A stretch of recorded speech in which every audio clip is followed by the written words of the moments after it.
Jake Merritt slammed the cardboard box down so hard the kitchen floor cracked beneath it, and Danny flinched. That one small flinch. His 5-year-old son's eyes going wide, his little shoulders pulling back like he expected something worse to follow. Like he'd been trained to brace. Jake went completely still. His hands were shaking. Not from anger. From the realization that his own boy, his blood, his reason for coming back, was afraid of him. 8 years in the United States Navy. 2 deployments. A divorce that took everything but Danny. And now this. Then a knock on the front door. A woman's voice he hadn't heard in nearly 20 years. And one sentence, 7 words that would pull the ground right out from under him. Drop your city in the comments. I want to see how far this story travels. And if you're new here, hit that subscribe button right now because you are going to want to follow this one all the way to the end. The drive into Maple Ridge took 4 hours. Jake had timed it that way on purpose, leaving before sunrise, so Danny would sleep most of the way, so the boy wouldn't have to sit there asking questions Jake didn't know how to answer. Questions like, "Are we going to live there forever, Daddy?" And "Is Mommy going to come too?" Danny had asked that second one at 3 a.m., right before Jake had buckled him into the back seat of the old F-150. Jake had said, "No, bud, just us." And Danny had looked at him with those enormous brown eyes, the ones that looked nothing like Jake's, and everything like his mother's, and said, "Okay," in the quietest little voice. That okay had been living in Jake's chest ever since, sitting right behind his sternum like a splinter he couldn't reach. By the time he turned onto Alderman Street, the sun was fully up, and Danny was awake, pressing his face against the window glass, with both palms flat, fogging it up with his breath. "Is that it?" Danny asked. Jake looked at the house. His parents' house. The house he'd grown up in, mowed the lawn of every Saturday for $6, snuck out of through the side window at 16. It looked like it had given up. The porch railing had collapsed on one side. The paint, once a clean white, that his mother had been proud of, had peeled down to bare gray wood in long strips, like skin coming off a sunburn. One of the gutters hung at an angle, disconnected, pointing at nothing. "Yeah," Jake said. "That's it." "It's sad looking," Danny said. Jake almost laughed. "Yeah, it kind of is." "Can we fix it?" "That's the plan." Danny thought about this, pressing his nose harder against the glass. "I think it just needs someone to love it again," he said. "That's what happens when nobody loves something. It gets sad." Jake sat there with the engine running for a moment longer than he needed to. 5 years old, he thought, and this kid already knows more about heartbreak than I do. They spent the first hour unloading the truck. Jake had packed light deliberately. Clothes. Danny's toys, a box of kitchen basics, the old photo album his sister had mailed him after their parents passed, and tools. Mostly tools. The house needed work before it needed anything else. Danny carried what he could.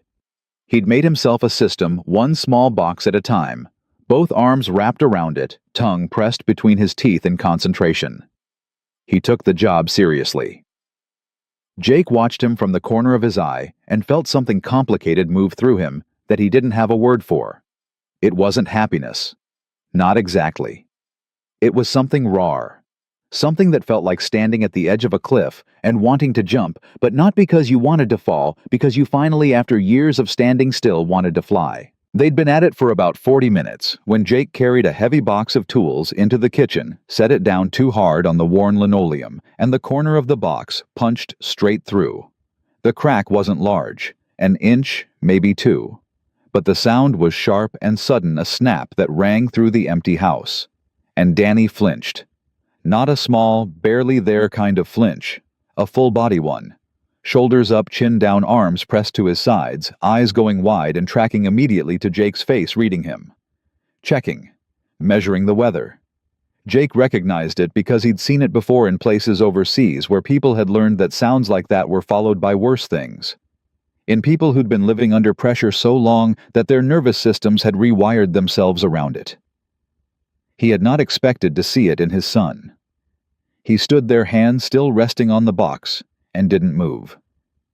Didn't speak. He was afraid that if he moved too fast, Danny would flinch again. "Hey," Jake said finally. His voice came out softer than he intended. "Hey, bud. I'm sorry. I put it down too hard. That was my fault." Danny blinked. His shoulders came down slowly. "It's okay, Daddy." "No, it's—" Jake stopped. He crouched down, getting to eye level. "Does that happen a lot? When you hear a loud noise, do you get scared?" Danny looked at the floor. "Sometimes." "When you were with Mommy." A pause. Danny picked at a thread on his sleeve. "Danny," Jake said quietly, "you can tell me." "Mommy and Derek used to yell," Danny said. "A lot. And sometimes things got knocked over. It was loud." Jake's jaw tightened. He breathed through it. He kept his voice level because this moment was not about him. "Were you ever scared of Derek?" "Kind of," Danny said, still looking at his sleeve. Then he looked up. "But he never hurt me, Daddy. He just made Mommy cry." Jake nodded slowly. "Okay." He reached out and put his hand gently on top of Danny's head. "Thank you for telling me that. You did a good thing by telling me." "Are you mad?" "No." He kept his hand there steady. "I'm not mad at you. Not even a little bit. You understand?" Danny nodded. Then, with the terrifying resilience of a 5-year-old, he looked at the cracked floor and said, "We're gonna have to fix that too, huh?" "Yeah." Jake set his throat tight. "We are." He was prying up the damaged section of linoleum with a utility knife when the knock came. 3 knocks firm and unhurried at the front door. Jake set down the knife and walked through the hall, stepping over a box of Danny's books. Danny had disappeared upstairs with his backpack full of Legos and hadn't made a sound in 20 minutes, which meant he was either building something elaborate or he'd fallen asleep, sitting up, both equally likely. Jake opened the door. The woman standing on the porch was holding a glass dish covered in foil with both hands, and she was looking at him with the particular expression of someone who already knows they're interrupting something, but has decided it's worth it. She had dark hair, pulled back jeans, and a flannel shirt with the sleeves pushed up to her elbows. No makeup that Jake could see. She looked like she'd walked over from next door, because she literally had. He could see the light on in the window of the house, directly to the left. She studied his face for a moment. "You don't remember me," she said. "I'm—" Jake started. "Sarah Cole. My family moved in next door when I was 12. You were 13.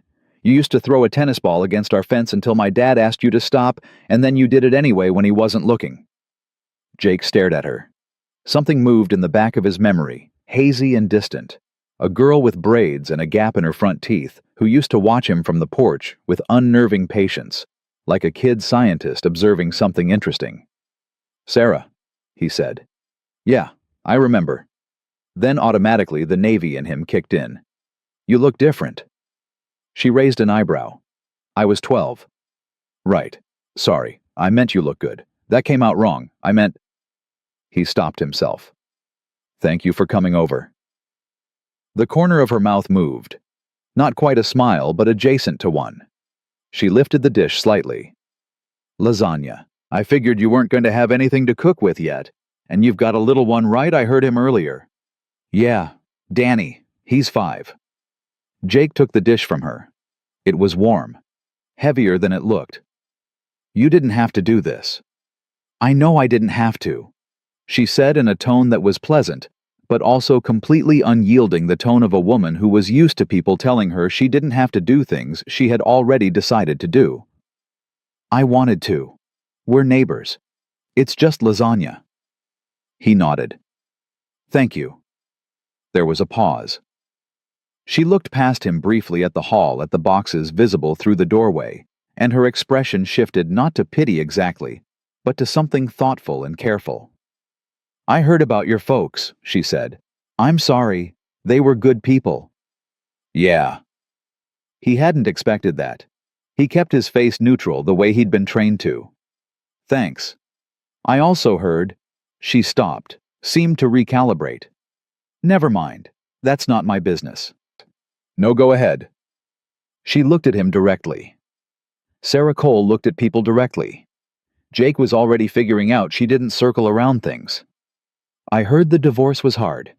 And I heard you came back here because there wasn't anywhere else to go. I just want you to know that I don't think that's a sad thing. I think that's actually... She paused like she was being careful with the word. Brave. The word landed on him wrong, or maybe right, he couldn't tell. He'd been told a lot of times that things he'd done were brave. Usually those were things involving weapons and orders and noise and adrenaline and aftermath that he still sometimes woke up to at 3 a.m. Coming back to his dead parents' falling down house with a 5-year-old and a truck half full of tools and no plan beyond fix the floor. Figure out the rest. Nobody had ever called that brave before. He didn't know what to do with it. Appreciate that, he said, which was not what he meant, but it was what came out. She nodded once like she understood exactly how inadequate those 2 words were and had decided to accept them anyway. If you need anything, Tools Grocery runs someone to watch Danny while you're working my numbers under the dish. She turned to go, then stopped with one hand on the porch railing, the broken one Jake noted wincing, and looked back over her shoulder. She said, "You're going to be okay here, Jake." 7 words. Not "it'll be fine" or "things get easier" or any of the hollow comfort talk he'd been swimming in since the divorce papers were signed. Just that direct quiet and delivered like she already knew it was true and was simply reporting a fact. You're going to be okay here. He stood in the doorway and watched her walk back across the yard, and he was still standing there, holding a warm dish of lasagna, when Danny appeared at the top of the stairs and called down, "Daddy, who was that neighbor?" Jake said. "Is she nice?" Jake looked at the door he'd just closed. "Yeah," he said. "I think she is." "Does she have kids?" "Didn't ask." "Maybe she could be my friend," Danny said. Then, with the complete absence of self-consciousness that only belongs to 5-year-olds, "Maybe she could be your friend too, Daddy. You don't have very many." Jake turned to look up at his son, who was sitting at the top of the stairs with a Lego in each hand, perfectly serious. "I have friends," Jake said. "Caleb moved to Texas," Danny said. "And Marcus doesn't call back. And you said Uncle Rick was..." "Okay," Jake said. "Okay, Danny. Thank you. You've made your point." Danny nodded satisfied and went back to his Lego. Bod. That night, after Danny was asleep out cold face down in the sleeping bag they'd set up in what would eventually be his room, Jake sat on the back steps with a cup of coffee that had gone cold 20 minutes ago and didn't drink it. He sat there, and he looked at the dark yard. His father had put a tire swing on the big oak back here. Jake remembered the afternoon it went up his dad, in old jeans and a faded work shirt, grunting and sweating, refusing Jake's help for 45 minutes before finally accepting it. His mother had stood on the back step, this exact step, with a glass of iced tea, calling out advice his father pretended not to hear. The tire was still there. The rope had rotted through on one side, and it hung lopsided, useless, swaying faintly. Jake looked at it for a long time. He thought about Danny's flinch, about the way his boy had read his face like a weather chart, about a 5-year-old learning that when things got loud, you made yourself small and waited for the storm to pass. He thought about his ex-wife, Claire, not with anger anymore, because the anger had burned out somewhere around month 4 of the separation, leaving behind something that was mostly just tired. He thought about all the ways he had not been there, even when he was technically standing in the room. The deployments, the distance that followed him home, even when his body came back. The way she'd looked at him in the last year of their marriage, like she was trying to remember who he'd been before. He thought about the house. The cracked floor, the split gutters, the peeling paint, the broken railing. He thought, this is where I am. This is what there is.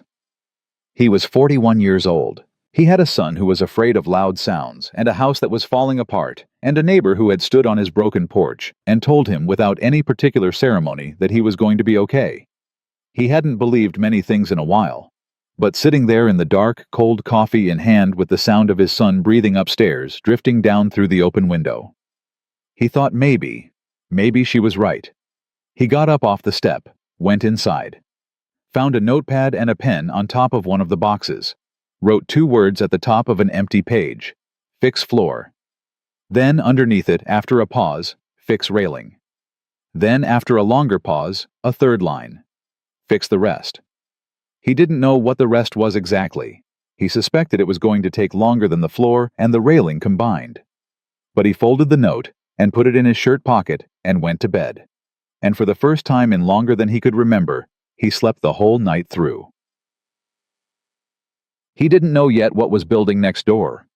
He didn't know what Sarah Cole had been carrying for the last 2 years.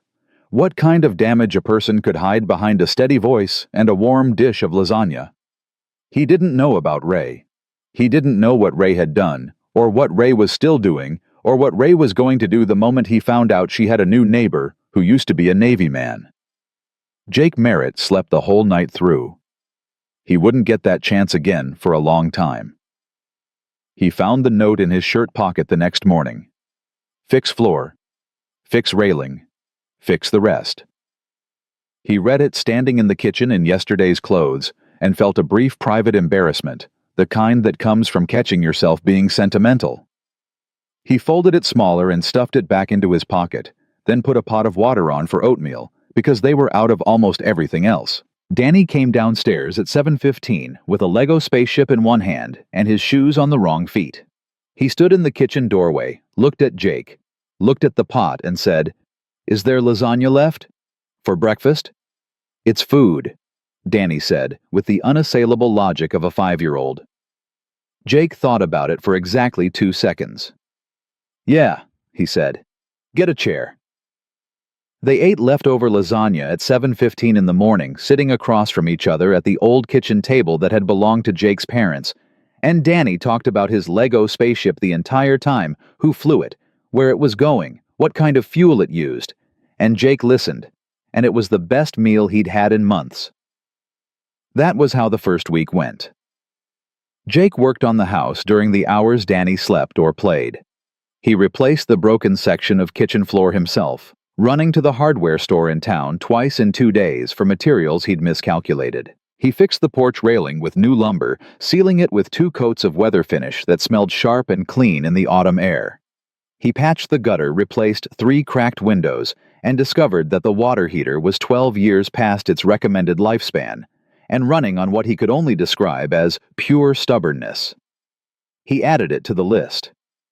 The list was growing faster than he was crossing things off, but that was fine. He understood that. In the Navy, you learned quickly that the work never got smaller, you just got better at working. Sarah came back on Thursday, not with lasagna this time. She came with a kid on her hip, a boy maybe 4, with a mop of dark hair and a look of complete indifference to everything happening around him, and a canvas bag over her shoulder that clinked with the sound of tools. Jake opened the door before she could knock because he'd heard her footsteps on the new porch boards. "This is Marcus," Sarah said, nodding at the boy on her hip. "He won't talk to you today. He doesn't talk to anyone for a while. But he'll stare at you like he's taking inventory, so don't be alarmed." Marcus stared at Jake with large, dark, deeply unimpressed eyes. "Hey, Marcus," Jake said. Marcus blinked. "Told you," Sarah said. She held up the canvas bag. "I've got a pipe wrench and a threading kit. Your water heater, I could see the relief valve from the back fence 2 days ago. It's venting steam. You want to replace it yourself or pay someone?" Jake stared at her. "How did you see?" "I'm observant," she said simply. "And I used to help my dad with plumbing. So, do you want help or not?" He stood there for a moment doing the thing he always did, calculating the distance between needing help and being willing to accept it, that particular veteran arithmetic that never quite worked out. "Yeah," he said. "I'd appreciate that." She handed him the bag and stepped inside like she'd done it before. They worked on the water heater for 2 hours, while Marcus and Danny occupied the living room floor with Danny's Legos, which Marcus had apparently decided were worth interacting with even if people weren't. Danny narrated his own construction out loud in a continuous cheerful stream. Marcus assembled things in silence and total focused concentration. They coexisted with the easy naturalness of small children who have not yet learned to be complicated about other people. Jake handed Sarah tools when she asked for them. She knew what she was doing. Her hands moved efficiently without hesitation, the way hands move when they've done a job enough times that the body takes over from the brain. "Your dad teach you all this?" Jake asked at one point. "My dad and a YouTube channel," she said, not looking up. "And 2 years of doing everything myself because it was either learn or pay someone, and I didn't have the money to pay someone." "Where's Marcus's dad?" A pause. She held out her hand for the wrench and he gave it to her. "Gone," she said. "He left about 8 months after Marcus was born. Said fatherhood wasn't what he'd expected." She said it flat and factual, the way you say things you've already done all your grieving about. "I keep waiting for it to make me angry, and mostly it just makes me tired." Does he come around at all?" "He does now," she said, and something shifted in her voice just slightly, like a wire pulled tighter. "Now that Marcus is old enough to be interesting, now that he's not just crying and needing things." She turned a connection with more force than it needed. "He showed up 2 months ago, said he wanted to be present, said he'd changed." Her jaw moved. "Ray's very good at saying he's changed." Ray. Jake stored the name without comment, the way you store information you know you're going to need later. "And Marcus?" Jake asked. "Does Marcus know him?" "Marcus doesn't talk to him either," Sarah said. Then quietly, "I don't think it's because of me. I've never said a bad word about Ray in front of him. I've always said your dad loves you, he's just—" She stopped. "I don't know.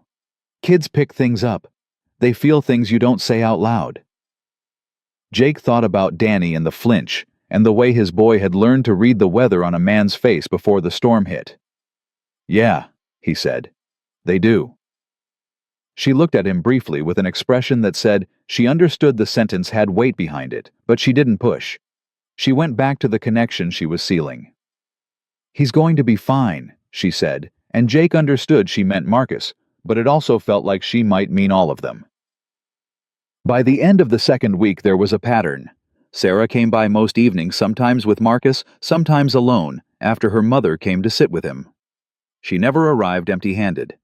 Sometimes food, once a plant she'd split from one of her own, once a library card for the Maple Ridge Public Library that she'd gotten for Danny, without asking because he mentioned he likes books and you're going to need something to do with him on rainy afternoons.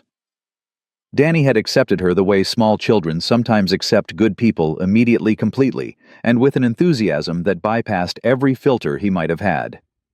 "Sarah, watch this," he'd say, and do something with his Lego ship. Or, "Sarah, do you know about black holes?" Or once standing in the kitchen while she helped Jake figure out the back door that had swollen in its frame. "Sarah, are you going to be my friend forever?" Sarah had looked at him with a serious expression that matched his. "That depends," she said. "Are you always going to share your Legos?" "I shared with Marcus." "Then yes," she said. "Probably forever." Danny had nodded satisfied and gone back to his ship. Jake had stood there with a screwdriver in his hand and felt something move in the middle of his chest, warm and unfamiliar, like a room he hadn't been in for a long time that still had the heat on. He did not examine it too closely. He had a lot of practice at that. It was a Friday evening end of the second week, when she stayed late enough that they ended up on the back porch after Danny fell asleep.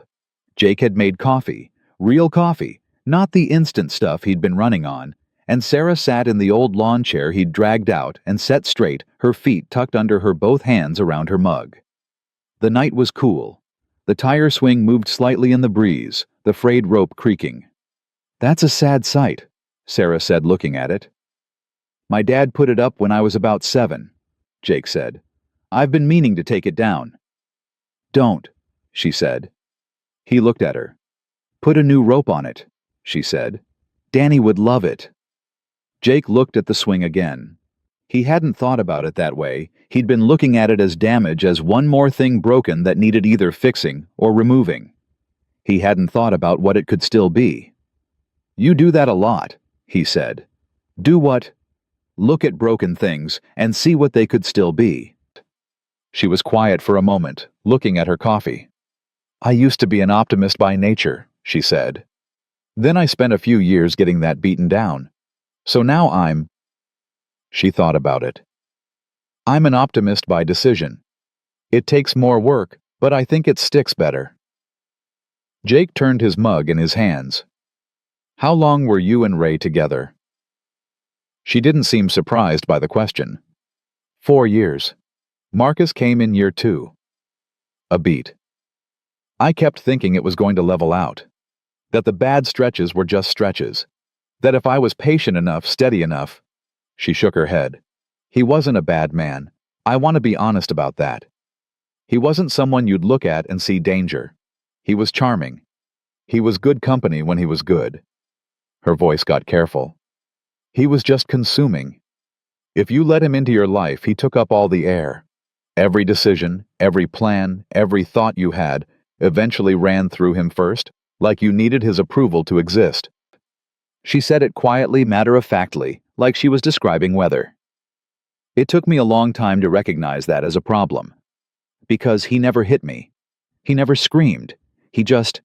She lifted one hand briefly, and then let it fall. Compressed everything. Until I was very small.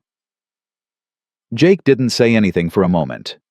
He was aware of the weight of what she'd just told him, and aware that it deserved something better than, I'm sorry, or that sounds hard, or any of the deflecting syllables people used when the truth was too real to sit with. And now he's back, Jake said. Now he's back, she confirmed. With his new vocabulary, therapy terms, accountability, growth, showing up, dropping them like coins on a counter. She looked at the yard. I don't know if he's changed. I genuinely don't. I think part of me doesn't want to find out, because if he hasn't, then I have to deal with it, and if he has... She stopped. If he has, Jake said, then you have to decide what that means. She turned and looked at him. Yeah, she said. Exactly. They sat with that for a minute. What happened with your ex? She asked. If you want to tell me. He thought about deflecting. He thought about saying it's complicated or long story, or one of the other phrases men his age used to avoid the actual answer. He looked at the tire swing at the frayed rope at the empty space where his son would fit perfectly if he just replaced what was broken. Claire's a good person, he said. She married someone she thought was going to come back different from the one who left. And she was right. I just wasn't different in the direction she needed. The military did that.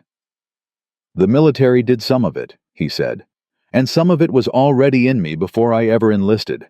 I was good at taking care of people in ways that didn't require me to be present. You know what I mean? I could fix things, solve things, stand between someone and danger. But sitting in a kitchen and just being there, being soft, being still. He exhaled through his nose. I didn't know how to do that. She needed someone who knew how to do that. And Danny was the only thing we agreed on completely, Jake said. Getting him out of that house her new guy wasn't. He stopped, reordered the sentence. He was in an environment that wasn't good for him. Claire saw it. To her credit, she saw it, and she let Danny come with me without a fight. Said Maple Ridge would be good for him. A pause. I think she also knew that she needed time to figure out what she actually wanted without a kid and an ex-husband in the equation. I don't fault her for that. Sarah was watching him. You've done a lot of work forgiving people, she said. I've done a lot of work pretending to... He said honestly. The real thing is still in progress. She looked at him for a moment, and what he saw in her expression wasn't pity or admiration. It was something simpler and rarer recognition. The look of someone seeing a version of themselves in different packaging. Me too, she said. Something happened in the space between those two words. Not dramatic, not like in a movie with music swelling and the world going soft focus. Just a door opening slightly in the way that real doors open with a little effort and the specific sound of something that had been closed for a long time. Jake looked away first. He looked at the coffee in his hands, mostly gone cold. It's late, he said. It is, she agreed. You should get back. Your mom. My mom is fine. She falls asleep on my couch and wakes up insulted that she fell asleep. But she unfolded herself from the chair and stood setting her mug on the porch railing. Jake. He looked up at her. Thank you for telling me that, she said. You didn't have to. You didn't have to either, he said. Tell me about Ray. She held his gaze for a moment. No, she said. I didn't. She picked up her mug. I'll see you tomorrow. Danny mentioned he wants pancakes, and I told him I'd teach him how to make them if that's okay. He told you that? He tells me everything, she said with a small smile.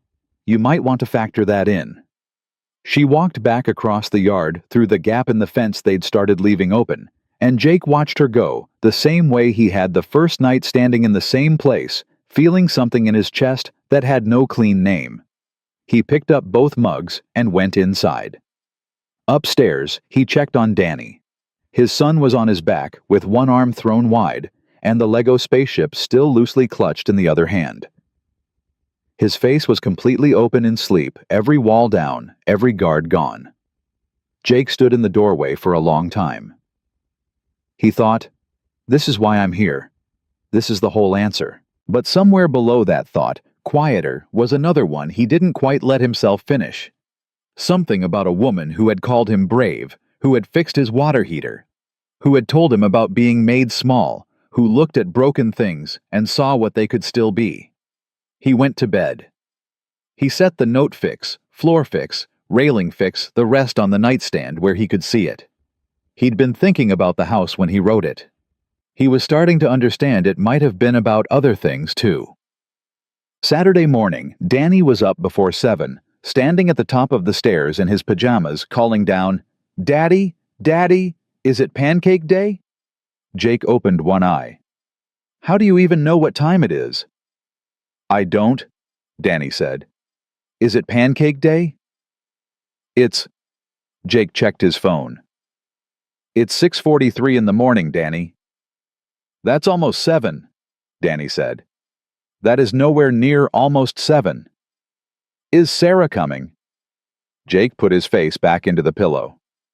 She said she'd come over. Can I go knock on her door? No. Why? Because it's 6:43 in the morning and she is sleeping like a normal person. A pause from the hallway. Then, what if I go really quietly? Danny. I'll be so quiet. Daniel James Merritt, if you knock on that woman's door before 7 a.m., I will eat all the pancakes myself. Silence. A very long silence. Then, from outside the room, in a voice of profound betrayal. That's not fair. Life is full of difficult lessons, Jake said into the pillow.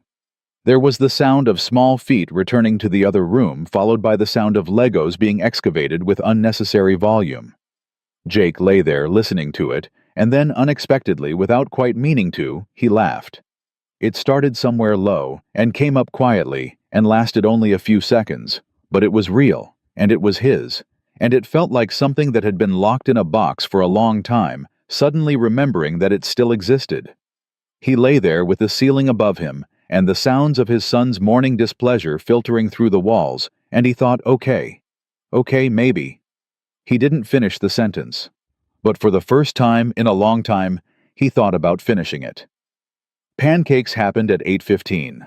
Sarah showed up with maple syrup and Marcus, who was wearing a shirt that said science on it in block letters, and immediately sat down next to Danny without being asked. Danny, for his part, received Marcus the way he received everything good in his life, with complete and uncomplicated joy.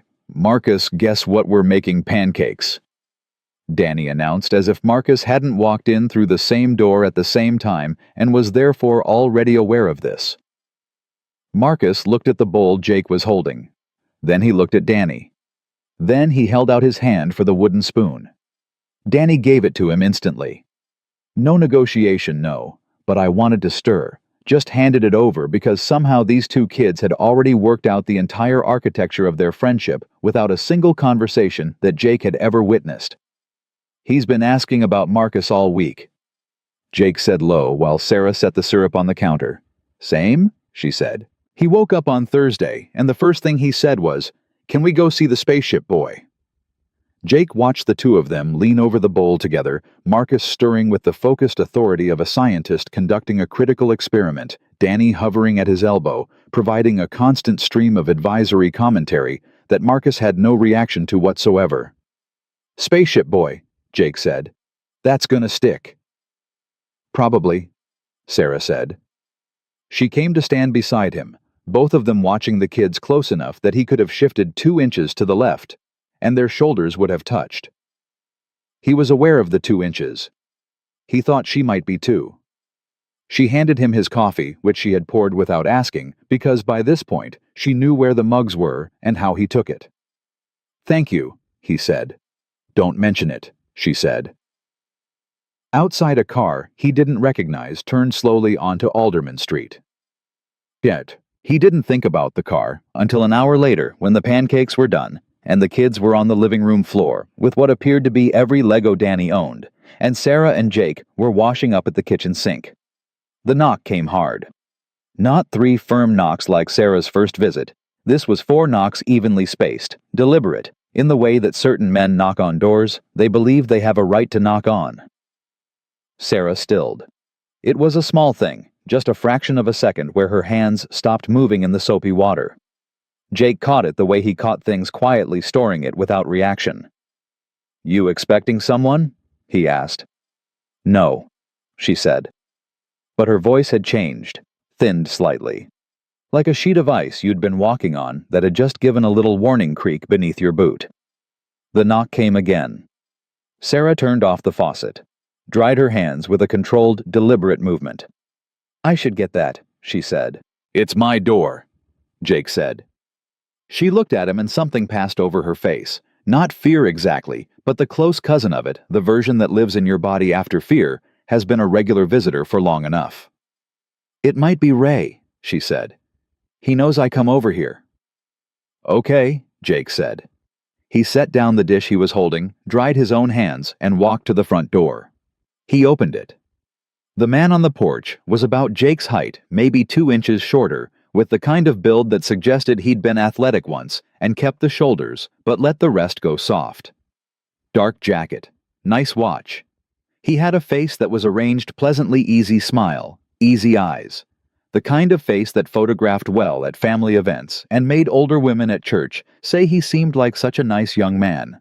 Jake had known men like this, in uniform and out of it. He'd learned with time that the pleasantness on the surface was often the most important data point, not because it was honest, but because of how hard someone worked to maintain it. "Hey," the man said with the ease of someone who'd decided in the parking lot to be your best friend. "Sorry to bother you. I'm Ray Callahan. I'm Marcus's dad." He offered his hand. "Sarah around?" Jake looked at the hand, shook it. "Jake Merritt." "Right. Yeah, Sarah mentioned you moved in." Ray looked past him into the house with a casual tilt of his head, the kind that wasn't casual at all. "I just came to pick up Marcus. We had plans today." From behind Jake, Sarah's voice. "We didn't have plans today, Ray." Ray's smile didn't break. If anything, it got slightly more practiced. He looked past Jake at Sarah, and his voice shifted into something warmer and more private, the register of a man turning a dial he knew how to operate. "Hey, I texted you." "I know," Sarah said. "I didn't respond." "Right, so I figured you just hadn't seen it." "I saw it." A beat. Ray's eyes moved briefly to Jake, then back to Sarah, and Jake felt the calculation happening in real time, the rapid assessment of what Jake was, what he represented, what level of performance was now required. "Can I come in for a sec?" Ray asked. "No," Jake said. Ray looked at him. The smile stayed, but the eyes recalibrated. "I wasn't asking you, man. No offense." "None taken," Jake said in a tone that made it clear he didn't care whether any was taken or not. "But it's my house, so when you ask if you can come in, you're asking me."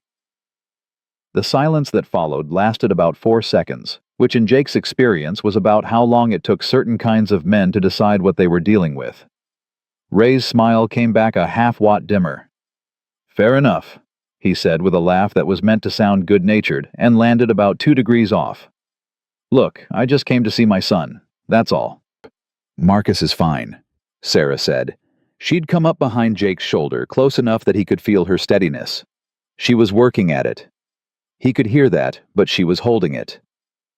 He's happy right now, Ray. He's playing. He doesn't know you're here. I'd like to see him.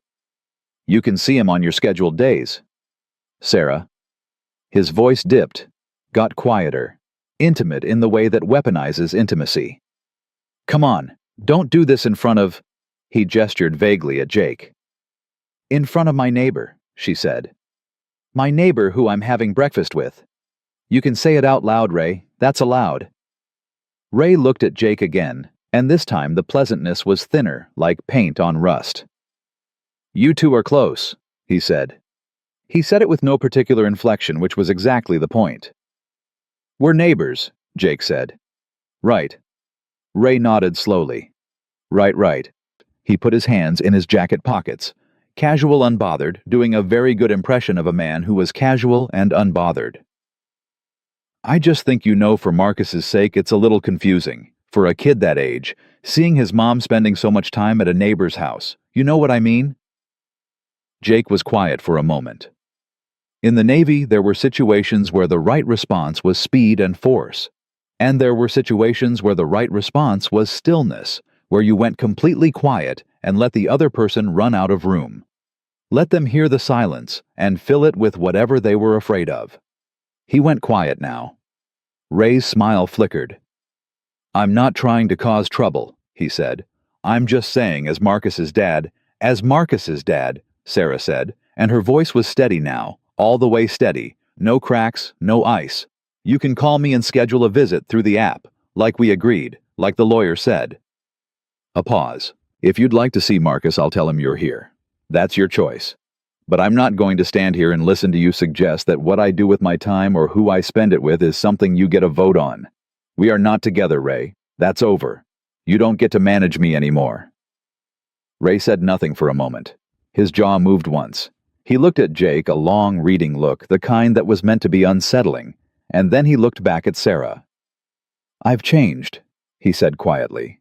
I know you believe that, she said. I'm in therapy. I've been doing the work.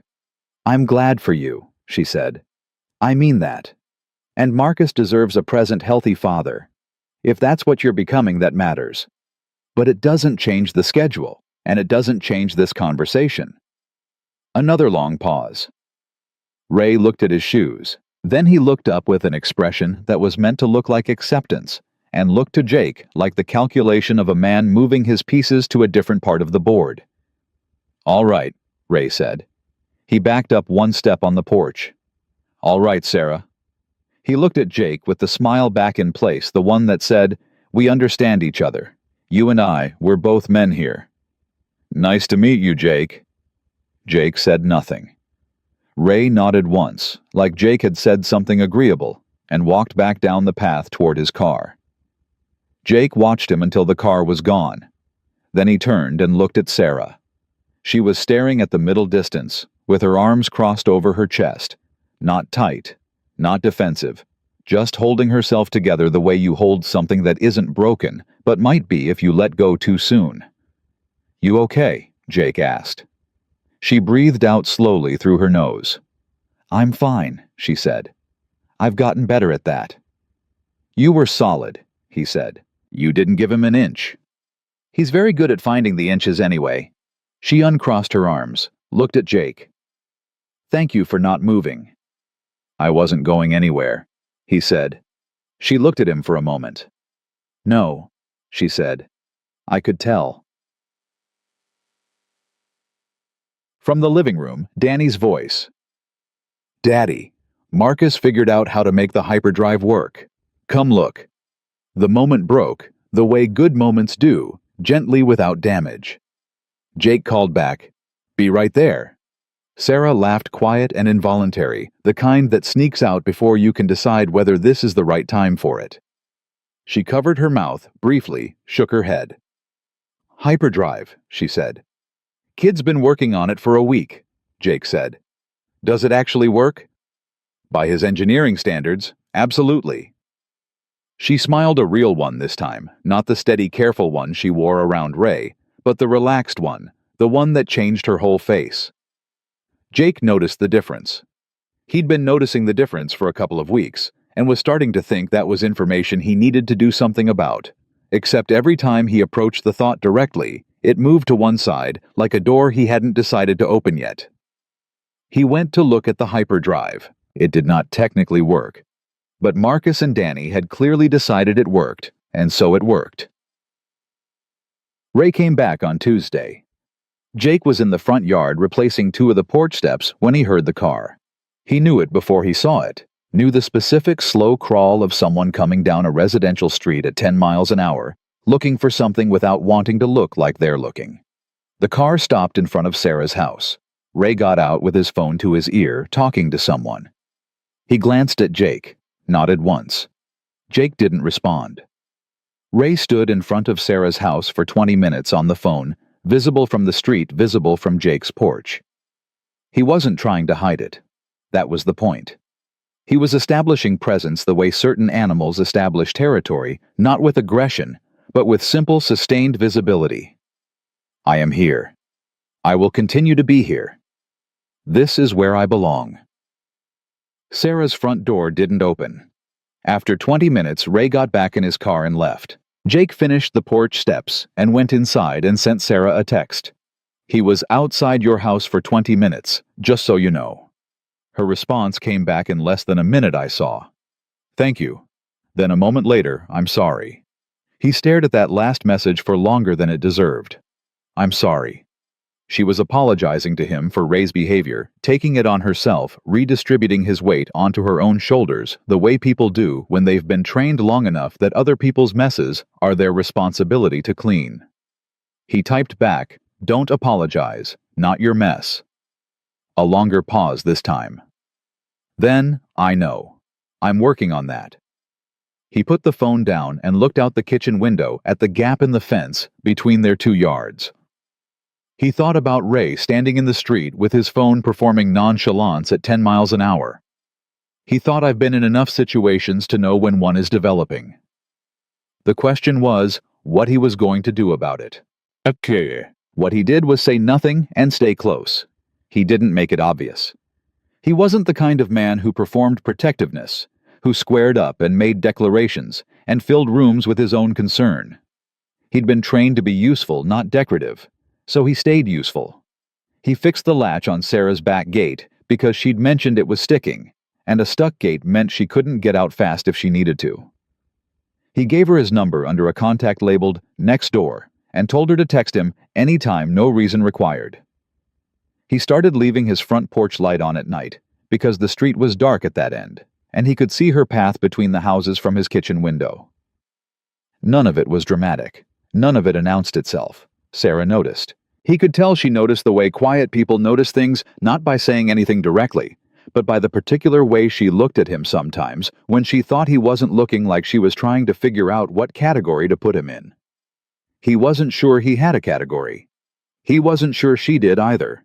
What he was sure of was that Danny had started calling her by name, unprompted, that Marcus had used 2 full sentences in Jake's presence last Wednesday, which Sarah said was significant, that the house on Alderman Street was slowly becoming something other than a problem to fix, and that somewhere in the middle of all of it, Jake Merritt, who had not been good at being still, who had not known how to sit in a room and simply be present, was getting better at it.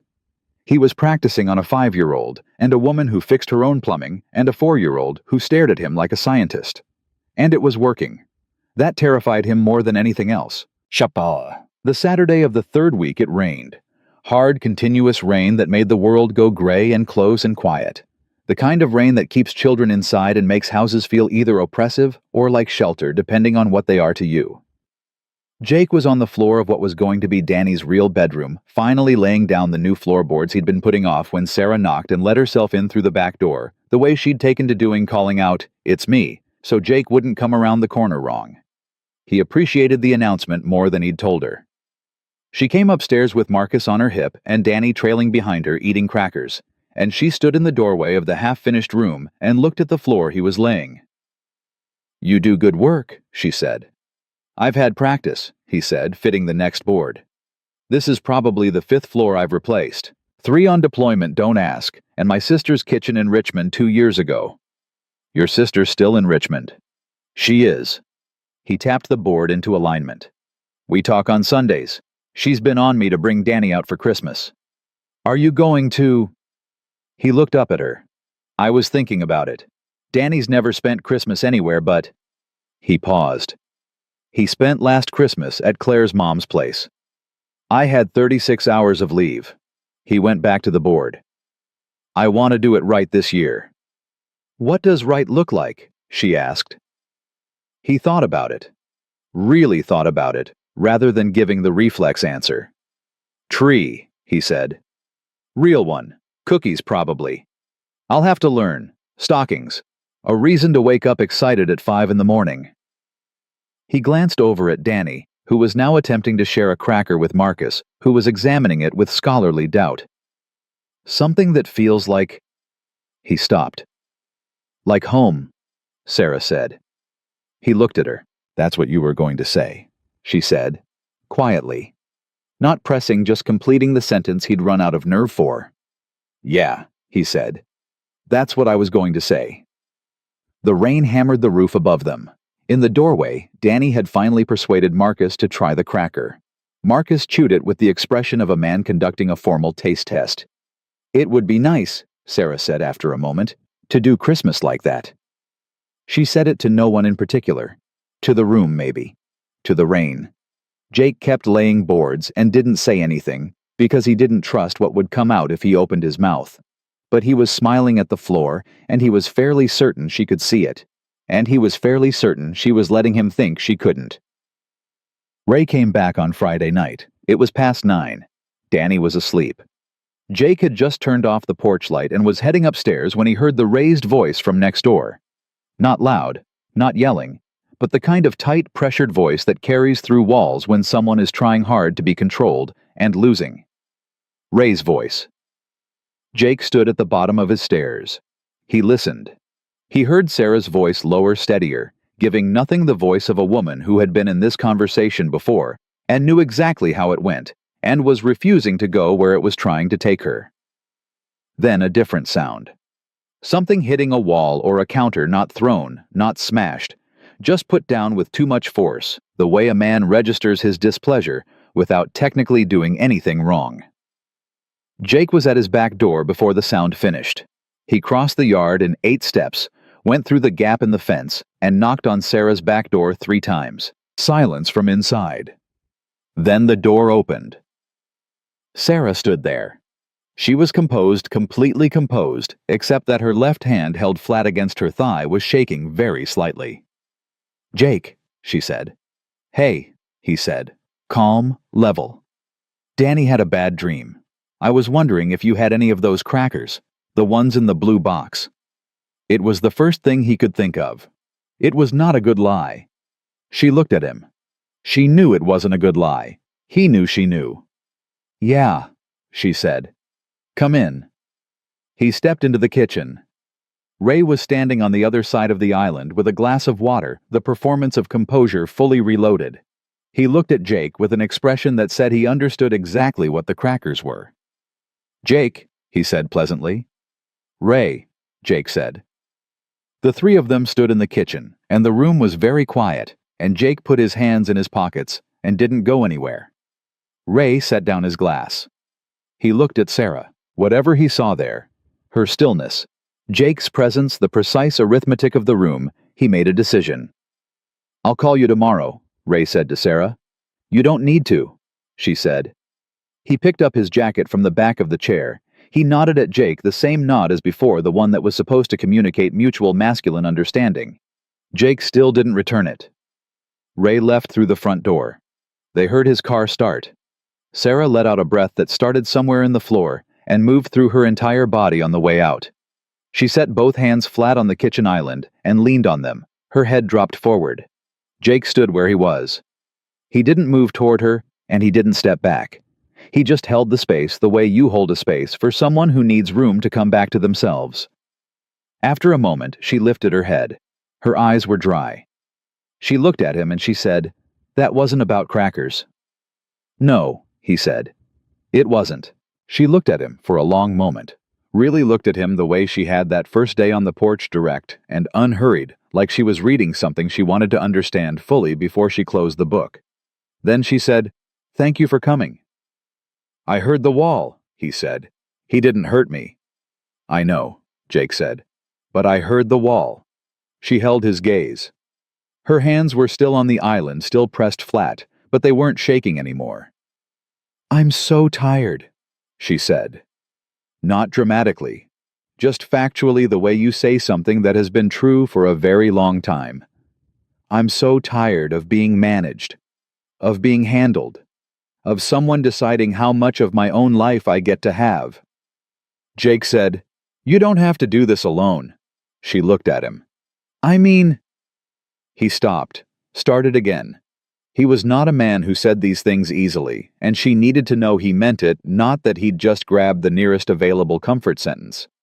"I'm here. Right here. Next door most days. And I'm not going anywhere.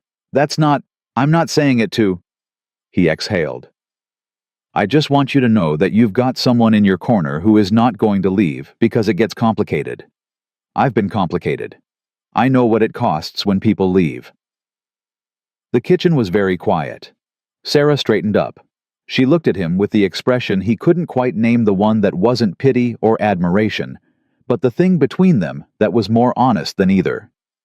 "You know," she said slowly, "I keep waiting for you to turn out to be different from how you seem." "I probably will," he said honestly. "I've got plenty of things wrong with me. But not that one. Not the leaving."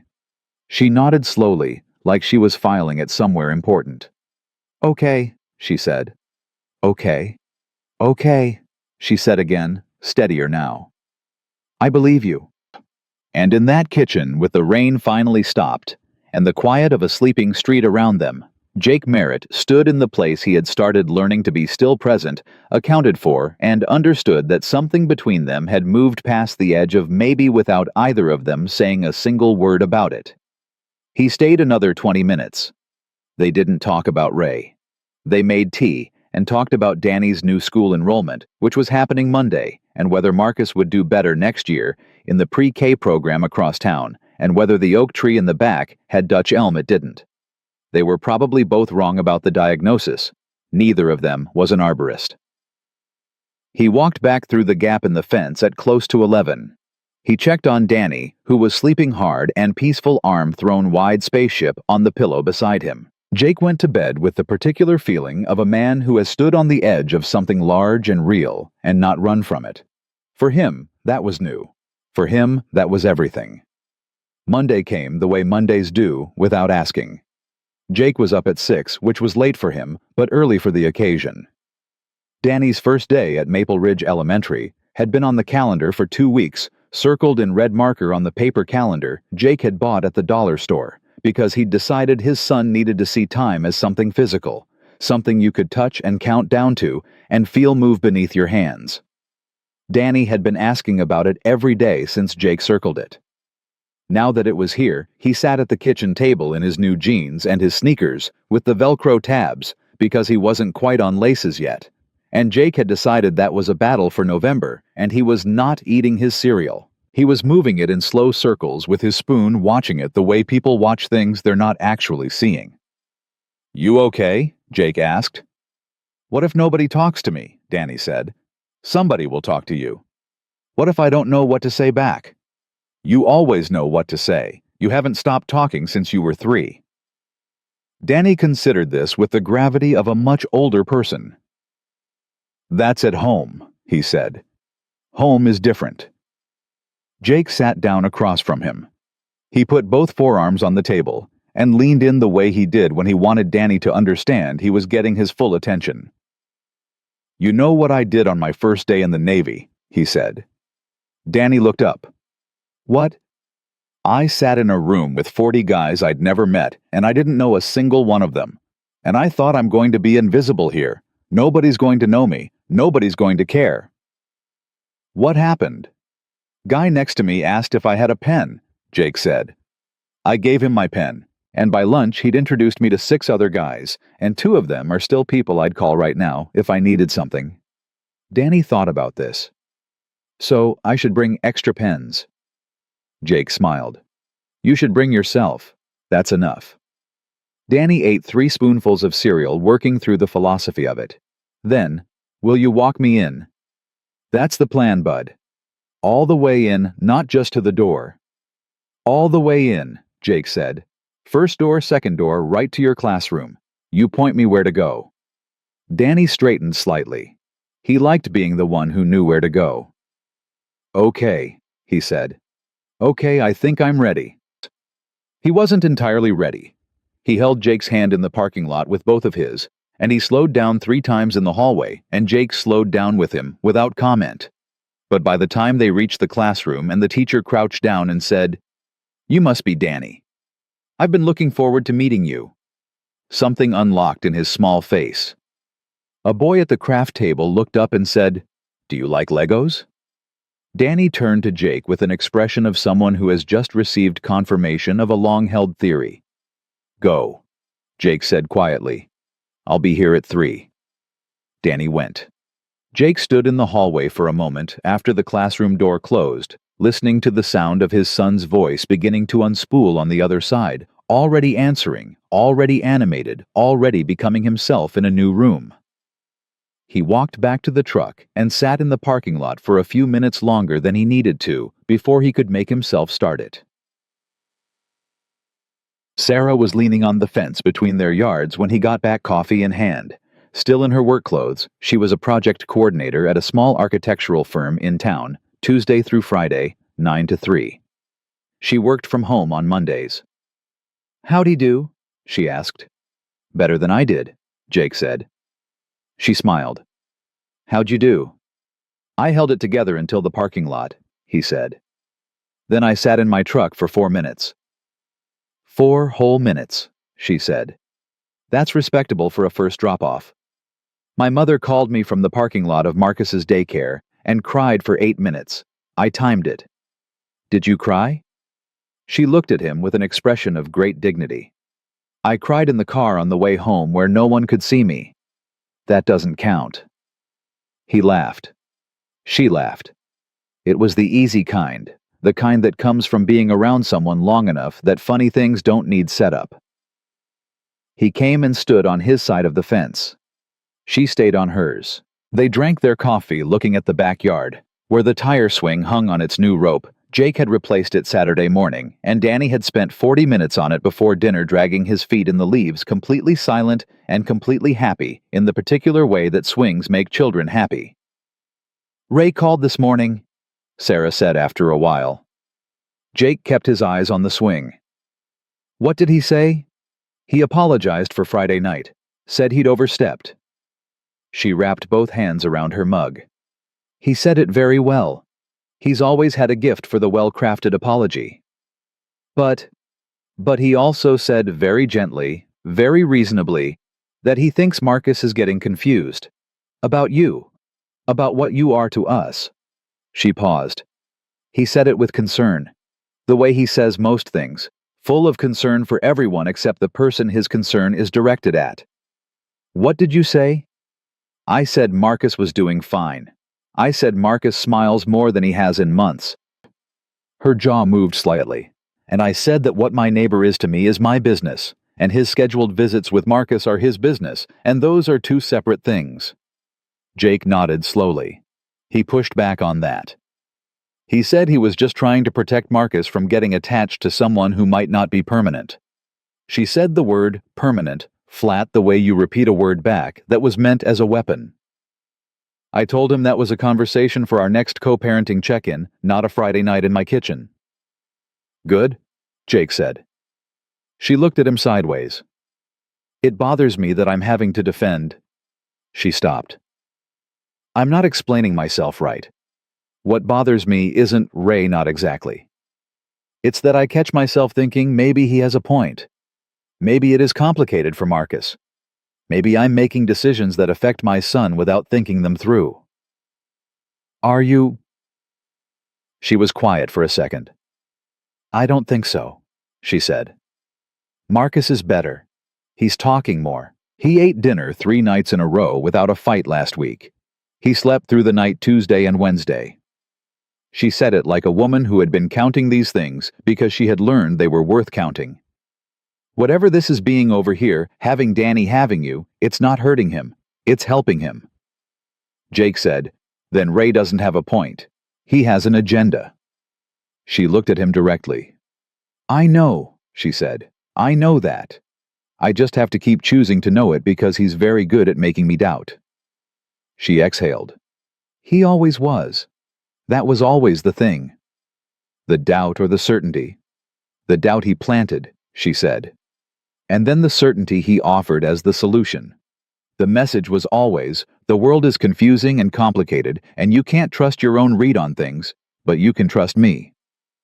She shook her head. It took me 2 years to hear that sentence clearly. Once you hear it, you can't unhear it. Jake looked at her. There were things rising in him that he had been managing downward for weeks.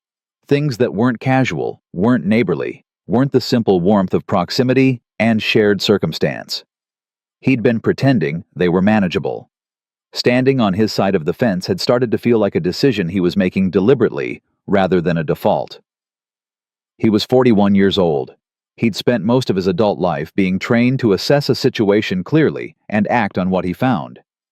He was looking at a situation clearly right now, and what he found was this: a woman who was braver than she knew, who told the truth, even when it cost her, who made his son feel seen, who had stood in his kitchen and said, I believe you, with all the weight of someone who had learned not to believe things easily. He was also looking at a woman who was still standing in the debris field of the last person she'd trusted, still checking herself for damage, still learning the difference between what was real and what had been constructed to look real. He stayed on his side of the fence, but he said, I want you to hear something. And I want you to hear it as just a fact, not a pressure, not something you need to do anything with. He waited until she looked at him. What's happening here between us, between Danny and Marcus, all of it, it's not nothing to me. It hasn't been nothing for a while. And I'm not saying that to complicate your life. I'm saying it because you deserve to have people tell you true things, and that's a true thing. The yard was very quiet. Sarah looked at him for a long time. Something moved across her face, not surprise, because he didn't think it was a surprise to her, but something shifting, something settling. I know it's not nothing, she said quietly. I've known for a while. Okay, he said, I'm just... She looked at her coffee. I'm not moving fast, I can't. I'm not going anywhere, he said. He'd said it before in her kitchen, and he meant it the same way now. There's no clock on this. You take whatever time you need. She nodded, didn't say anything else, but when she looked back up at him, the set of her face had changed, something lighter in it, something that had put something down. Okay, she said. They stood there a while longer on opposite sides of the fence in a yard that was becoming familiar to both of them, drinking coffee that was going cold, not talking about everything they had just talked about. November arrived and the house on Alderman Street was mostly whole. Not perfect, it would never be perfect, and Jake had stopped wanting perfect somewhere around the 3rd week when he'd understood that what he was building wasn't a showpiece. It was a place to live. There was a difference, and it mattered. The floor was solid. The railing was new. The gutters moved water the way gutters were supposed to. Danny's room had new boards, a coat of blue paint that Danny had selected by standing in the paint aisle at the hardware store for 15 minutes and pointing with both hands at once, and a shelf Jake had built out of reclaimed wood that held the Lego collection, 3 library books, and a framed photo of Danny and Jake from the previous summer that his sister had mailed from Richmond. The tire swing worked. Danny used it constantly in the same absorbed, wordless way he used it the first time, dragging his feet through the leaves, looking up at the sky, going somewhere private in his head that Jake didn't intrude on. He was learning that his son needed that pockets of quiet inside all the noise of being 5 small retreats into himself where he worked through whatever was building. Marcus came over on Tuesdays and Thursdays, and most Saturdays. He and Danny had developed a friendship that Jake now understood as one of the rarer kinds, the kind built entirely on a shared interior world that no adult is invited into. They played in Danny's room for hours, with the door open and their voices a constant low murmur, collaborating on something vast and complex that involved the Legos and several cardboard boxes and a system of rules that changed daily and that neither of them seemed to find contradictory. Marcus had started talking to Jake, not freely, not like Danny did, but specifically directly about things that mattered to him. Last week he'd found Jake on the porch fixing a door latch and stood beside him for 3 minutes watching silently, and then said, "Why does the door not work?" Jake had explained about the wood swelling in the damp. Marcus had said, "Can I try?" And Jake had put the screwdriver in his hand and shown him the motion, and Marcus had done it with the same silent, concentrated precision he brought to everything, and when the latch caught, he'd handed the screwdriver back and walked back inside without ceremony. Jake had stood there thinking, this is what it means to earn a kid's trust. Not all at once, just a screwdriver at a time. It was a Thursday evening, second week of November, when Sarah came over looking different. She came through the back door like always, but she was wearing something other than jeans and flannel. A dark green top, her hair down, which he'd almost never seen. She'd come from a work dinner, she said. Her firm had landed a contract they'd been after for 2 years. "That's a big deal," Jake said. "It's a huge deal," she said. "It means 18 months of actual work. Not gig work, not wondering if the next project is coming. 18 months. She said it the way you say something you were afraid to want and got anyway. I walked out of that dinner and I came straight here. I don't know why." He did know why. He thought she did too. He let her have the not knowing for now. "We should celebrate," he said. "With what?" she said, looking at his kitchen. "You have beer and half a box of crackers. I have that lasagna you showed me how to make on Sunday." She stopped. "You made the lasagna." "Danny helped," he said. "Mostly he added too much cheese, but I corrected for that." She looked at him for a moment with the expression he'd categorized over the past weeks as the one that happened when he did something that surprised her. It came with a particular stillness, like she was recalibrating something she'd already calculated. "Jake," she said. "It'll take 20 minutes to heat up," he said. "Danny's asleep. You're not in a hurry." She sat down. He put the lasagna in the oven and they sat at the kitchen table, the same table he'd eaten breakfast at with Danny on the first morning that had belonged to his parents, that still had a faint coffee ring his mother had never been able to get out, and they talked. About her firm, about the project, about what it meant for Marcus's school options next year, if the money was steadier. About Danny's teacher, Mrs. Okafor, who had sent Jake a note home on Friday saying Danny was the most enthusiastic student she'd had all year, and she meant that entirely as a compliment. About Jake's sister in Richmond, and whether Christmas was going to happen, and what it was going to look like if it did. "What do you want?" Sarah asked. "For Christmas. For yourself, not for Danny." He thought about it seriously. He'd spent so many years wanting things that were about other people, his unit, his family, his son, that the question sat strangely on him, like being asked to flex a muscle he hadn't used in a long time. "This," he said. She waited. "Not specifically this," he said, realizing how it sounded. "I mean..." He gestured loosely at the kitchen, the house, the table between them. "This kind of thing. A dinner that means something. A conversation that goes past the surface. Waking up and having a reason to be somewhere specific." He paused. "I spent years moving, place to place, assignment to assignment, and I was good at it. But I never had this. The staying kind of life. And I think I want it." He looked at her. "I think I've been practicing wanting it." Sarah was quiet, turning her wine glass slowly. "I had a version of that with Ray," she said.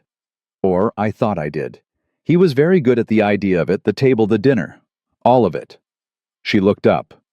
"The difference is that with you, I don't have to perform being okay. I can just be however I am. Even when I'm tired or scared or not making sense." A pause. "That's rarer than it should be." "Yeah," Jake said. "It is." The oven timer went. They ate the lasagna at 10 o'clock at night at a kitchen table in a house that had been falling apart 2 months ago, and it tasted, Jake thought, like something that had been worth waiting for. He walked her to the back door afterward. They stood at the door, the way they'd started standing at the fence, close on the edge of something neither of them had formally named. She turned to look at him. "Jake," she said. "Yeah." "I want to move forward," she said. "I want to stop standing at the fence." She said it plain, the way she said most things, with the particular courage of a woman who had learned that the unclear thing becomes clearest when you just say it out loud. "I'm not saying I'm not scared. I'm saying I'm more scared of not moving than I am of moving." Jake looked at her. His chest had done the thing again, the thing with no name, the thing that had started that first night with the lasagna and had been building since, steady and quiet the way real things build. He felt it, and for the first time, did not look away from it. "I'm not going to hurt you," he said. "I can't promise I'll be perfect. I've already told you what I've gotten wrong, but that—" He held her gaze. "That one I can promise." She reached out and put her hand against his forearm. Just rested it there warm and steady and looked at him. "Okay," she said. He covered her hand with his just briefly. "Okay," he said. She left through the backyard. He watched the light come on in her kitchen window. He stood in the cold night air on the back porch for a minute, then too looking at the tire swing still in the dark at the gap in the fence they'd stopped pretending was incidental. He went inside. He added nothing to the list that night. For the first time, he couldn't think of a single thing missing. Upstairs, he looked in on Danny, who was asleep with one arm thrown wide as always, the Lego spaceship on its shelf where it was supposed to be, because Mrs. Okafor had sent home a note about how Danny needed more sleep and less midnight engineering, and Danny had agreed solemnly to the shelf rule with the seriousness of a man signing a treaty. Jake looked at his son's face, open and quiet, and completely at home. He thought about what Danny had said in the very beginning, standing on the sidewalk looking at the sad house 5 years old, and already knowing something essential: it just needs someone to love it again. He'd meant the house. He'd been exactly right about everything else, too. The call came on a Wednesday morning. Jake was under the kitchen sink replacing a supply line that had been weeping rust for 3 weeks, which he'd been putting off because it required lying on the floor at a specific angle that his back disapproved of when his phone buzzed on the counter above him. He reached up without looking. "Yeah. Jake." It was Claire's voice. He came out from under the sink and sat up. "Claire?" He kept his voice level. It was reflex at this point, not coldness, just the careful neutral he'd developed for these calls, the register that was about Danny, and only Danny. "What's going on?" "I wanted to talk to you about Christmas," she said. "And also about—" She paused. "Derek and I broke up." Jake said nothing, because nothing was the right thing. "I'm not telling you that, too. I'm not asking for anything," she said quickly. "I just want you to know the situation, because I'd like more time with Danny over the holidays, and I want to be honest with you about where I'm at, rather than just making the request." "Okay," Jake said. She stopped. "I've been doing some work, in therapy, and I've come to understand some things about the last few years that I should have understood sooner." Her voice was careful, the way the voice of someone doing the right thing after a long time of not doing it tends to be slightly formal, slightly effortful, but real underneath. "I want to be a better presence for Danny. I want to be consistent. I know I haven't been." "Claire, let me finish," she said. "I'm not asking you to forget anything. I'm asking if we can talk about Danny's next 6 months, together, like two adults who both love him." Jake leaned against the counter. He looked at the kitchen, at the new floor, at the window he'd repaired at the coffee maker Sarah had brought over 3 weeks ago, because his was from 2009, and she said it tasted like it. At the normalcy of a life that had been assembled piece by piece out of what he'd thought was wreckage. "Yeah," he said. "We can do that." He heard her exhale, quiet and brief. "Thank you," she said. "Danny's good," Jake said. "He's really good. He's got friends, and he likes his teacher, and he sleeps through the night now." He said it without heat, just as information because she was his mother, and she needed to hear it. You'd be glad to see him. I know, she said. I am. A pause. You sound different. Different how? More. She seemed to look for the word. Settled. Jake thought about the back porch. The fence. The woman next door with the steady voice and the direct eyes. The boy with the Lego spaceship. The list on the nightstand that was almost entirely crossed off. Yeah, he said. I think I am. They talked for 20 minutes about Christmas, about schedules, about the custody arrangement, and what flexibility looked like on both sides when both sides were actually trying. It was the most functional conversation they'd had in years. Maybe ever. After he hung up, Jake sat with the phone in his hand for a minute. He thought, people can change. Not always. Not easily. But sometimes when the cost of staying the same finally outweighs the cost of the work they do. He thought about Danny in the classroom asking what would happen if nobody talked to him. He thought about himself saying, "You bring yourself. That's enough." He thought about whether he'd started believing that about himself yet.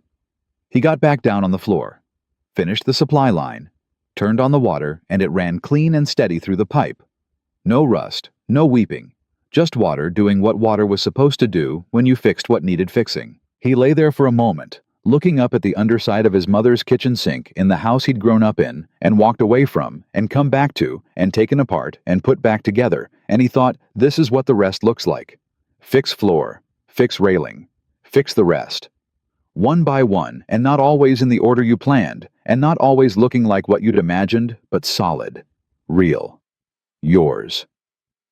He got up off the floor, washed the rust off his hands at the new clean sink, looked out the window at the gap in the fence. And for the first time in the entire 2 months he'd been back in Maple Ridge, he did not feel like a stranger in the town that had once known him. He felt simply and without drama, like he was home. The cabin was Sarah's idea. She'd mentioned it in passing, the way she mentioned most things that mattered casually, almost sideways, like she was offering it without pressure, leaving him room to take it or leave it. Her aunt owned a place up at Lake Harmon about 90 minutes north. Her aunt had offered it for the Thanksgiving weekend. Sarah hadn't used it in 2 years. It's nothing fancy, she said. 2 bedrooms, a dock, a fireplace that works if you're patient with it. Danny would lose his mind over the dock. He would, Jake agreed. Marcus has been asking about water since September, she said. Something about fish. I think Danny told him fish existed and now it's all he talks about. Danny tells everyone things exist, Jake said. Last week he informed me that volcanoes are real and I needed to know about them. Sarah smiled. So, the cabin. Jake looked at her. She was looking at the fence between them, which they didn't stand on opposite sides of anymore. They stood next to each other now, on whatever side made sense, and the fence had become less a boundary than a landmark, the place where things had started, where a woman had told him he was going to be okay, and he'd almost believed her. Yeah, he said. Let's do the cabin.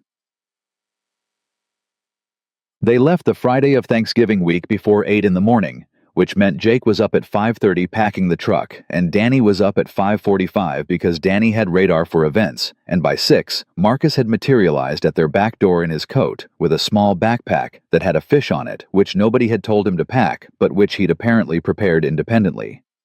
He set his own alarm, Sarah said, coming through the back door behind him, 2 travel mugs in hand.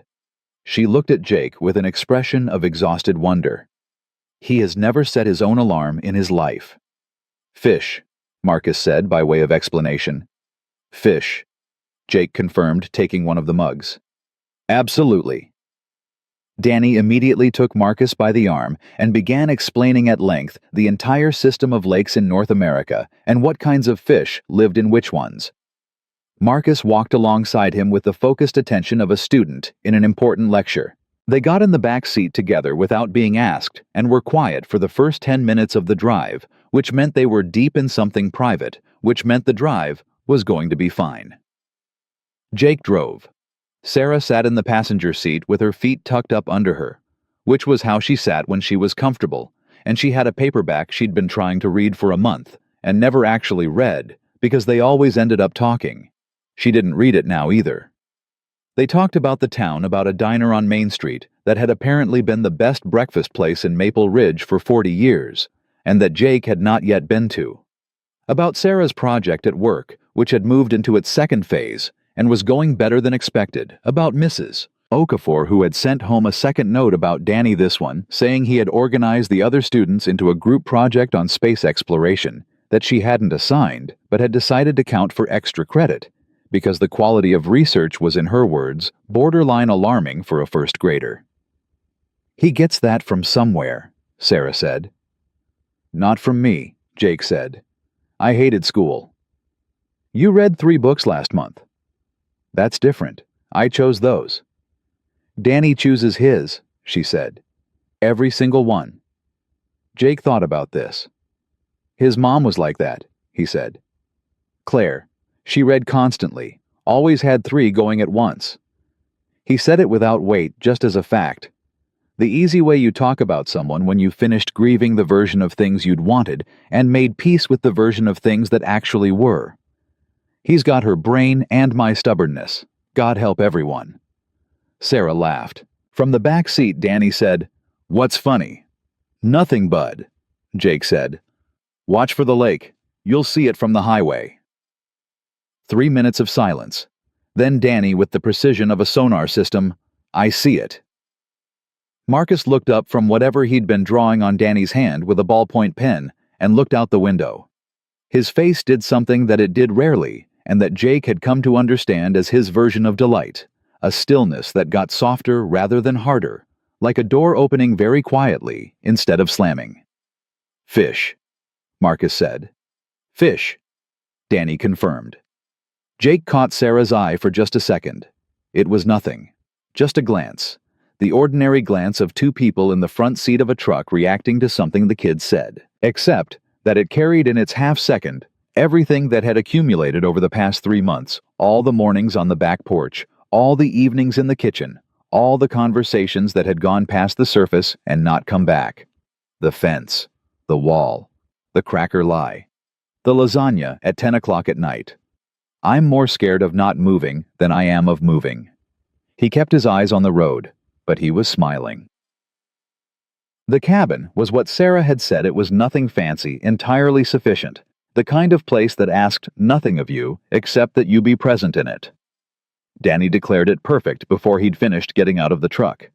He had the logic of a child who understood that the value of a place was determined not by its appointments, but by its possibilities, and the dock alone, long, slightly weathered, extending into water that in late November was iron gray and absolutely still, was enough to make Maple Ridge's whole house look modest by comparison. "Can we fish today?" he asked. "We need bait," Jake said. "I brought gummy worms," Danny said with complete seriousness. "Fish," said Marcus from beside him with equal seriousness. "Those are for eating, not fishing," Jake said. "But we'll go into town this afternoon and get what we need. Deal?" Danny looked at Marcus.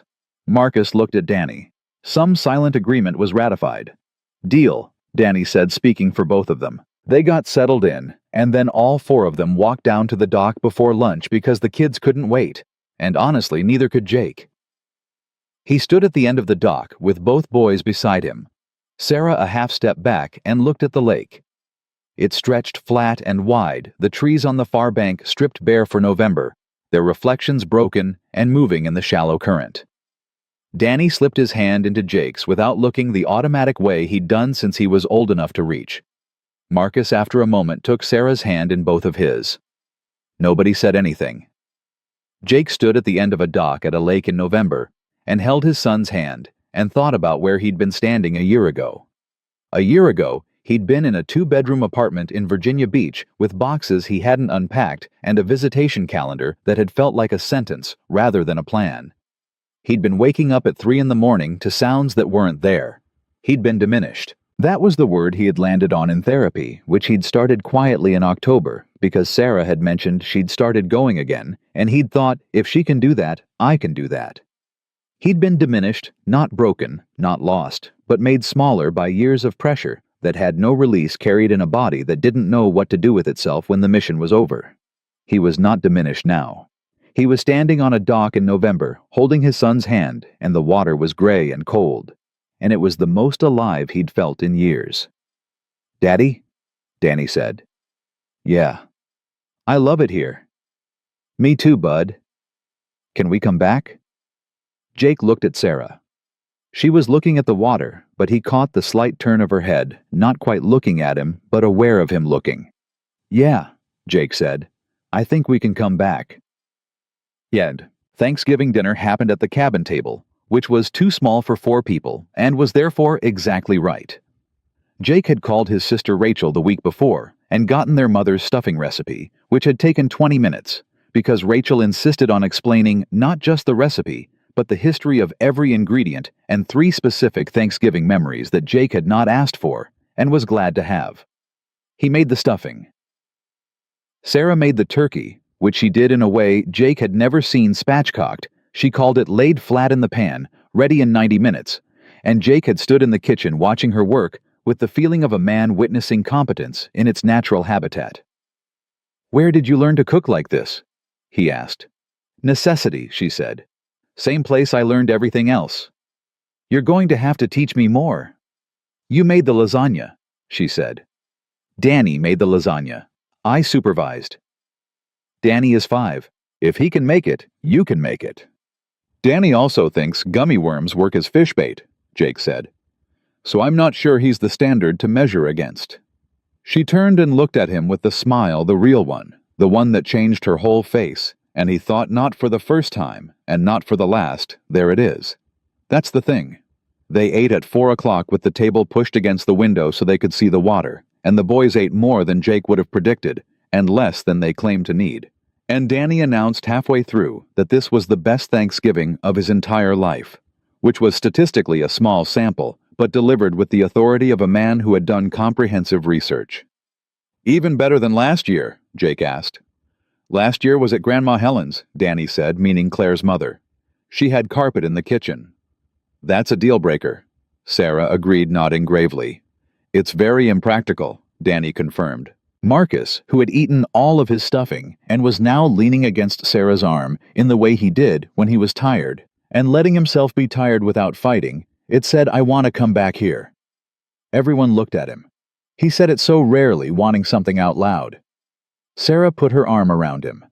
"Then we'll come back," she said. He nodded once, satisfied, and went back to his cranberry sauce. Jake looked at the table, the food, the kids, the woman across from him with her son leaning into her side, and felt something so complete it was almost disorienting. Like a frequency he'd been trying to tune to for years had finally resolved into a clear signal. He didn't say anything. Some things didn't need announcing. That night, after the kids were down, both of them in the second bedroom, Danny talking and Marcus listening, and then both asleep by 8:30, Jake and Sarah sat in front of the fireplace that worked if you were patient with it. Jake had been patient with it. It worked. She had her feet tucked under her in the chair the same way she sat in the truck, the same way she sat in his kitchen. He'd come to understand that as the physical signature of her comfort, that she only ever sat that way when she didn't have to be ready to stand up quickly. They'd talked through most of dinner and all of the cleanup, so now there was a comfortable silence between them, the kind that doesn't require filling, the kind you only get to after a certain amount of time with a person. It was Sarah who broke it. "Ray texted me yesterday," she said. Jake looked at her. "He said he's moving to Charlotte," she said. "His company offered him a transfer and he's taking it." She looked at the fire. "He said he wants to keep his scheduled visits with Marcus. His lawyer will contact mine to update the arrangement." "How do you feel about that?" Jake asked. She thought about it genuinely. Thought about it, turning it in her hands, the way she turned things she wanted to understand before she spoke. "Relieved," she said. "And a little sad. Not for me, for Marcus. Because Marcus deserves a father who shows up, and Ray—" She stopped. "Ray loves Marcus. I believe that. He's just never been able to love anything more than he loves his own comfort. And I think he knows that. I think that's why he's leaving, actually, not the job. The job is an excuse. Running, Jake said. Running, she confirmed. But from this direction, running looks like a solution. She looked at him. I used to do that. Make distance between myself and the hard thing and tell myself I was just moving forward. She shook her head. It's not the same. Moving forward means you carry it with you and deal with it as you go. Running means you leave it for the next version of yourself to find. Jake looked at the fire. I ran for a long time, he said. The Navy was the best running I ever did. World-class high-speed government-funded running. He said it without bitterness, just with the clarity of a man who'd had enough therapy sessions to call a thing by its right name. I was so busy having a mission that I never had to sit still long enough to figure out what I actually wanted. And now, she said, now that you're sitting still. He looked at her. I know what I want. The fire moved in the grate. Outside the window, the lake was dark, and the trees were dark, and the sky above them was enormous and cold with stars. The kind of sky you only see when you're far enough from everything bright and artificial to finally let your eyes adjust. When Danny and I were driving into Maple Ridge that first morning, Jake said, I looked at my parents' house and I thought, I've come back to the place I left because I had nowhere left to go. I thought it was an ending. He paused. It wasn't. No, Sarah said. It was the first time in my life I'd stopped moving long enough to let something real catch up to me. He held her gaze. You caught up to me. She didn't look away. I wasn't chasing you, she said. I know, he said. That's what made it real. She uncurled from the chair and moved to sit beside him on the small couch close the way they'd started being close, without fanfare, without announcement, just the natural reduction of distance between two people who have decided that distance is no longer the point. She rested her head against his shoulder, and he put his arm around her, and they sat like that looking at the fire. I want to tell you something, she said after a while. Okay. The night you came through the fence, she said, when Ray was in my kitchen, and you stood there and didn't move. She paused. I've had people in my life who said they'd stand in my corner. Ray said it constantly, actually. The irony. She stopped, started again. But you didn't say it first. You just did it.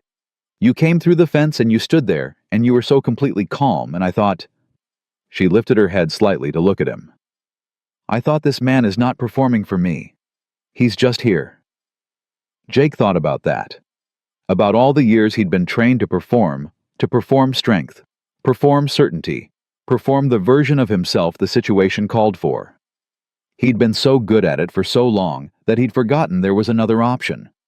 I spent a long time, he said slowly, being whoever the mission needed, whoever the Navy needed, whoever Claire needed, whoever the divorce needed me to be to get through it. He looked at the fire. Coming back here, coming back to this town where I was just Jake Merritt, the kid who threw a tennis ball against the neighbor's fence. He almost laughed. There was nothing to perform. There was nobody to be except myself, and I didn't know at the start whether myself was enough. Jake, she said. I know, he said. I know it is. I'm learning that. He looked at her.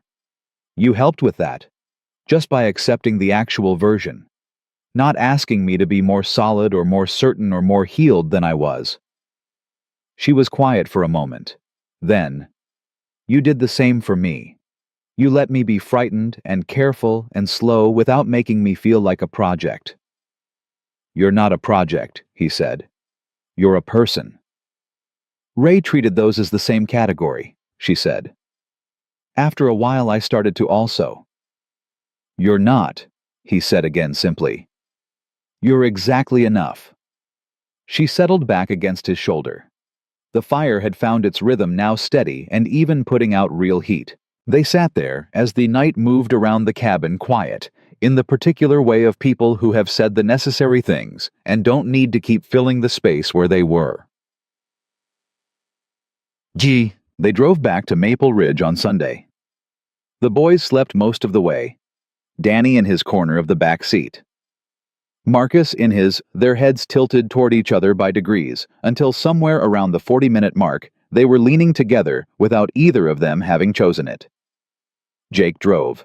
Sarah had her book open, and this time she was actually reading it, her shoulder warm against his arm on the center console, the two of them moving through the gray November morning in the easy quiet of people who have learned each other well enough to be silent together. He watched the road and thought about the drive-in 3 months ago. The sunrise. The sleeping boy in the back. The house he hadn't seen in years, waiting at the end of a street that had seemed both too familiar and too strange to belong to him anymore. He thought about the list. Fix floor. Fix railing. Fix the rest. All of it crossed off now. When they turned onto Alderman Street and pulled into the driveway, Danny woke up with the animal instinct of a child who senses arrival, sat up, looked out the window at the house and said, "We're home." It was a simple thing, 3 words.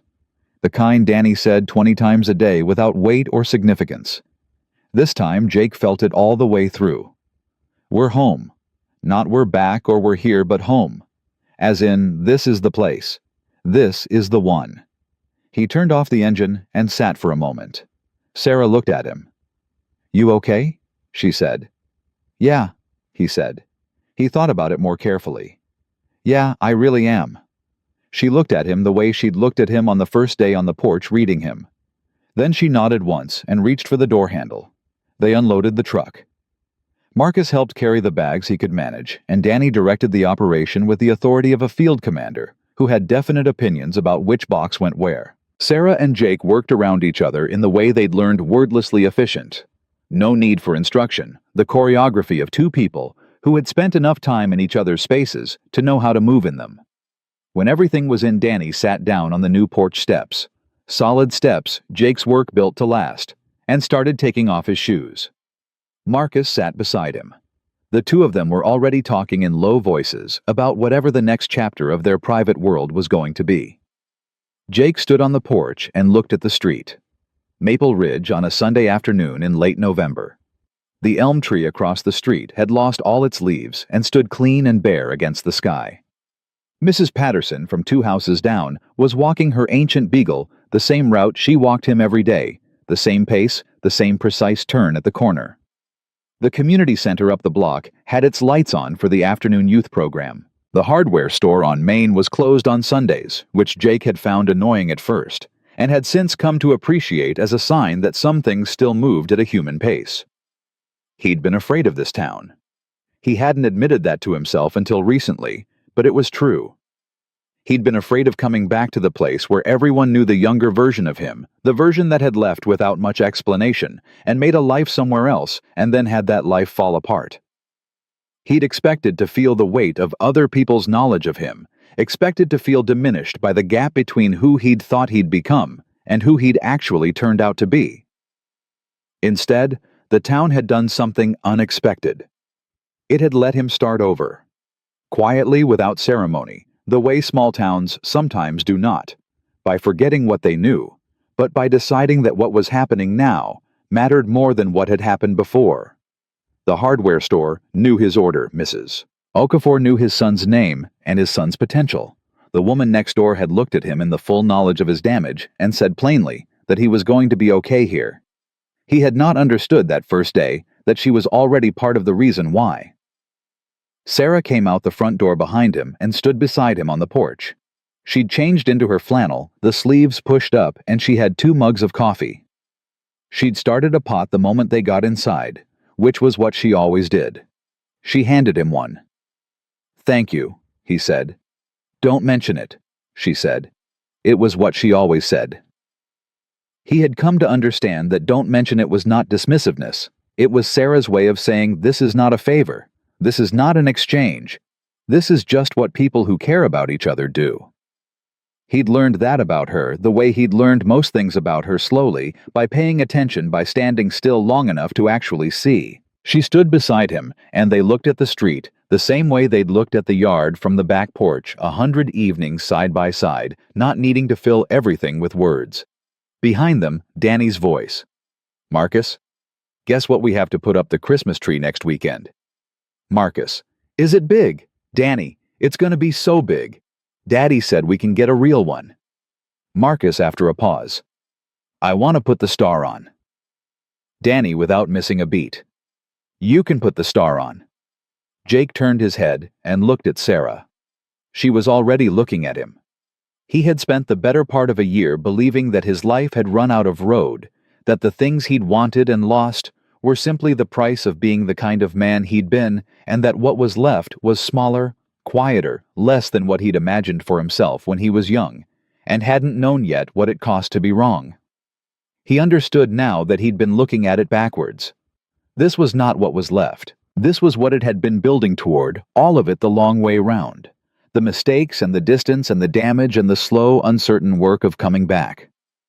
It had been building toward a porch in November, and a woman who handed him coffee without ceremony, and two boys in the doorway, arguing about who got to put the star on the Christmas tree. It had been building toward this exact version of his life. He had spent 41 years looking for the life he was supposed to have. He had found it 3 months ago, standing in a falling-down house with a cracked kitchen floor and a child on his hip, and a neighbor on the porch who looked at broken things and saw what they could still be. He put his arm around Sarah. She leaned in. From the doorway, Danny said, "Daddy, are we getting the tree this weekend or next weekend?" "This weekend," Jake said. "Can Marcus come?" If his mom says yes, Danny looked at Sarah with the focused intensity of a 5-year-old making a formal request. "Sarah, can Marcus come?"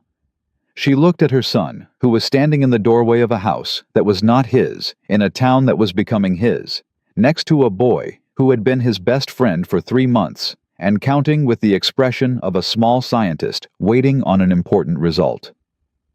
"Yeah," she said. "Marcus can come." Marcus nodded once. Satisfied. Complete. The way he always was when the world arranged itself the way it was supposed to. Danny threw both arms up. Jake looked at the street, at the bare elm, at the reliable movement of Mrs. Patterson's ancient beagle rounding the corner, at the same pace it always did, at the sky going pale and cold above the rooftops of Maple Ridge, and he felt quiet. The deep, settled, uncomplicated quiet of a man who has stopped running and looked around and understood that the place he stopped is exactly where he was always meant to be. He had come home because he had nowhere left to go. It turned out that was exactly the right reason.